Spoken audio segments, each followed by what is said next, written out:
kay Missy. Ay.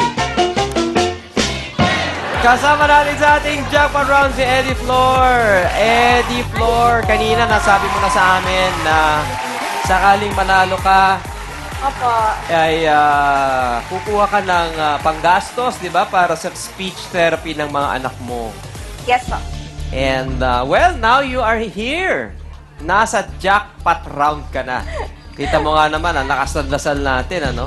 Yes, ang lakas niya sa Lord. Amen. Lagi tayo malakas kay Lord. Ang susunod kong hihilingin kay Lord, umalis na si Ray sa Cebu at bumalik na sa'yo. Nagtatrabaho po siya doon. Nagtatrabaho. Wala naman ako sinasabi. Kala ko naman wini-wish mo ba na si Ray bumalik sa'yo? Wini-wish ko po na magbago siya. Bago siya bumalik. Ipagdasal mo lang. Pray for your husband. You claim it, my dear. And it shall happen. Okay. Ayun, miyak na tuloy si Eddie. Yeah, ako. Oo. Eddie, sige. Ay, total, I'm sure nakikinig si Ray ngayon. Baka meron kang message lang sa kanya bago ka sumabak sa digmaan. Sana hindi na ako pag-isipan ng masama. Kasi yun lang naman ang problema niya. Parang masyado siyang insecure. Ang ganda-ganda ko rin. Akala niya maraming nagkakagusto sa akin. Ganun ba yun? Feeling niya kasi ang ganda-ganda ko, balingkinitan at malaporselanang kutis. Maganda ka naman talaga kasi. Hindi naman. Alam mo yung pagsiselos ng isang asawa, naaayos yan Nababago yan. Habang nagtatagal, siguro ito pagsubok nyo lamang, no? Para lalong tumamis ang inyong pagsasama. Kaya dito sa Face the People,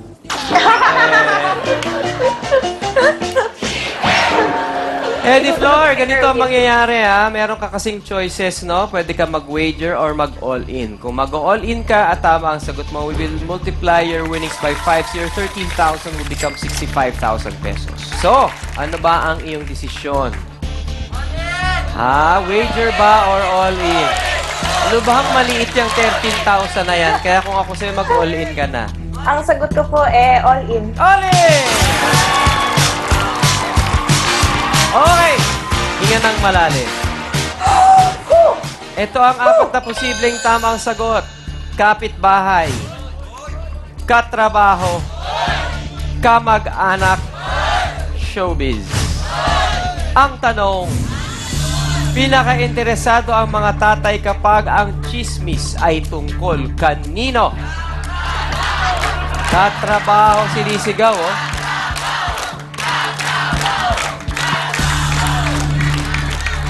Pwede bang malaman ang sagot mo, Eddie? Okay po. Katrabaho. Katrabaho, ang bilis naman. Bakit yan ang sagot ko? Hindi po mahilig sa showbiz ang mga lalaki. Aha. Pagkakalap ko. At wala pong pakialam ang mga, lalo na yung aking husband, wala siyang, wala siyang pakialam sa kapitbahay namin.